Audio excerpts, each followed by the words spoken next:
மொத்தமாக லட்சக்கணக்கில் கொள்ளையடித்தால் மட்டுமே அது மோசடியாக வழக்கு பதிவு செய்யப்படுகிறது. ஆனால் 2 ரூபாயாக பல்லாயிரம் பேரிடம் வருட கணக்கில் கொள்ளையடிக்கும் தனியார் பேருந்தின் மோசடியை வழக்கறிஞர் ஒருவர் தனியாக தட்டி கேட்டது மக்களிடையே வரவேற்பை பெற்றுள்ளது.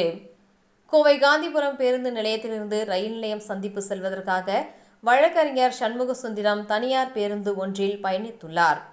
பயண தூரத்திற்கு 8 ரூபாய் கட்டணமாக நிர்ணயம் செய்யப்பட்டுள்ள நிலையில் அந்த தனியார் பேருந்தின் நடத்துனர் அவரிடம் 10 ரூபாய் டிக்கெட் கொடுத்து பணம் பெற்றுள்ளார். இது குறித்து நடத்துனரிடம் கேட்டபோது அநாகரிகமாக வார்த்தைகளாலும் திமிராக பேசியுள்ளார். இதனால் கோபம் கொண்ட வழக்கறிஞர் சண்முகசுந்தரம் ரயில் நிலைய சந்திப்பு முன்பாக இறங்கி பேருந்தின் முன்பக்கம் அமர்ந்து தனி ஒரு நபராக மறியல் போராட்டத்தில் ஈடுபட்டார். ஒன்று சேர்ந்த தனியார் பேருந்து ஓட்டுநர் மற்றும் நடத்துனர்களும் அவரை மிரட்ட ஆரம்பித்தனர். எதற்கும்